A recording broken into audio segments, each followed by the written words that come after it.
بسم اللہ الرحمن الرحیم۔ السلام علیکم۔ میں سید الطاف حیدر اپنے چینل الطاف حیدر کے پلیٹ فارم سے آپ لوگوں سے مخاطب ہوں۔ آج ہم بات کریں گے دنیا کے لیڈ کلاس کلبوں کے بارے میں، جن کو دنیا جم خانہ کے نام سے بھی یاد کرتی ہے۔ ہم دیکھیں گے کہ یہ کلب کب، کیسے اور کیوں قائم کیے گئے۔ ان کلبوں کو قائم کرنے کے مقاصد کیا تھے، ان کلبوں میں کس قسم کی سرگرمیاں ہوتی ہیں، اور کیا کوئی خاص ایسی بات پوشیدہ تو نہیں جو ان کلبوں کو قائم کرنے کی بنیاد بنی ہو۔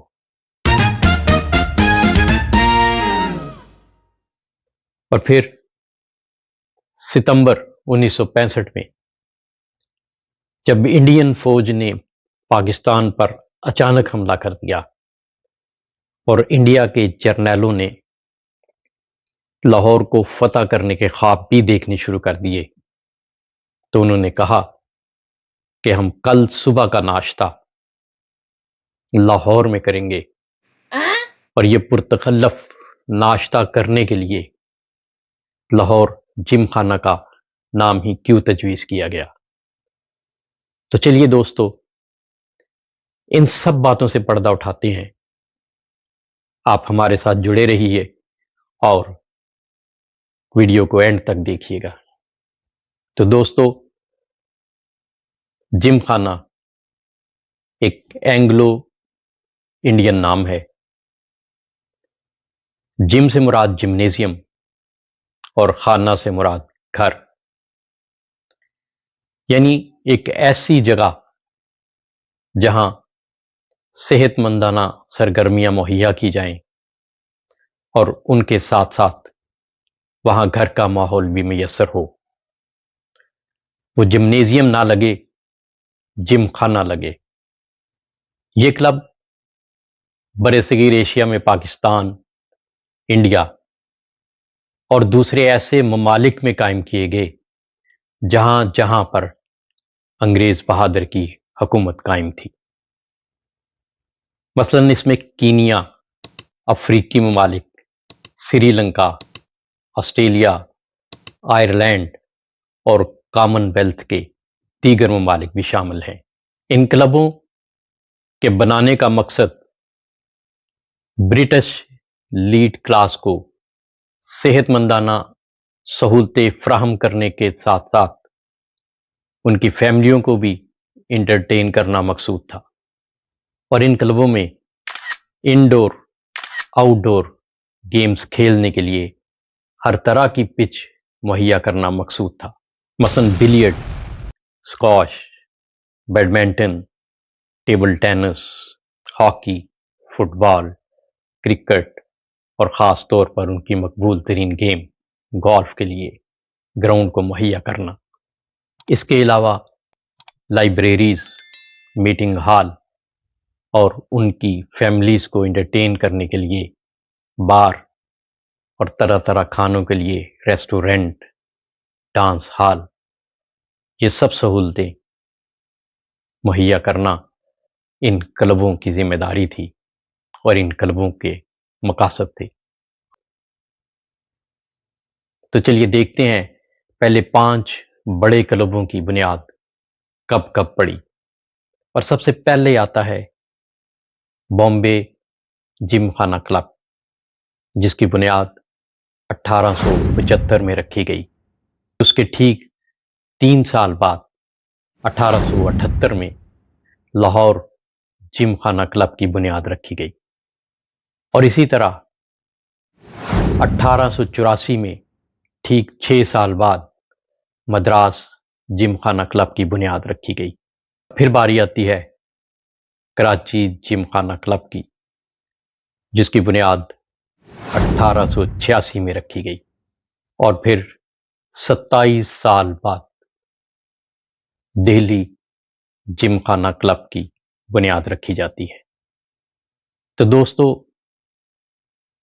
یہ سلسلہ پاکستان بننے کے بعد آج بھی جاری ہے اور مختلف شہروں کے بڑے بڑے کلبوں کو مزید سہولتوں سے مزین کر کے شہر کے نام کے ساتھ جم خانہ کا نام بھی ایڈ کر دیا جاتا ہے، جس طرح کہ آپ دیکھیں گے کہ گجراوالا جم خانہ کلب، جیلم جم خانہ کلب، سرگودا جم خانہ کلب، فیصل آباد جم خانہ کلب، یہ سارے جم خانہ کلب اور اس سے بھی اور زیادہ جو پاکستان میں جم خانہ کلب بن رہے ہیں، یہ انگریز کے بعد کی اور پاکستان کے بننے کے بعد کی پیداوار ہیں۔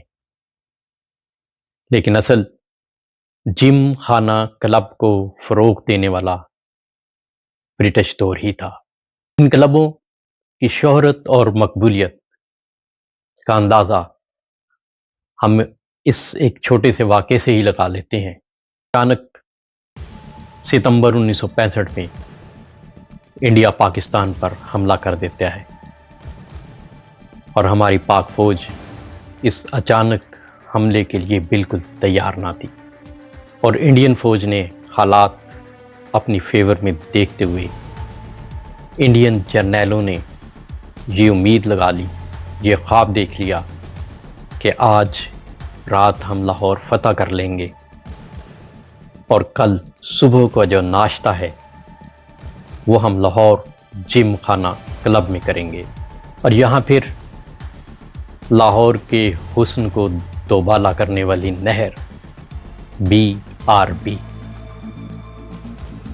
اور ایک دفعہ لاہور کی محافظ بن کر کھڑی ہو گئی، کیونکہ جیسے پہلے بھی بتایا ہے کہ اس وقت پاکستان آرمی اتنے بڑے اور اچانک ٹینکوں کے حملے کے لیے تیار نہ تھی، تو لہذا پاکستان آرمی کو ایک بہت بڑا فیصلہ کرنا پڑا، اور انہوں نے نہر پر قائم جتنے پل تھے ان کو خود ہی اڑانے کا فیصلہ کر دیا۔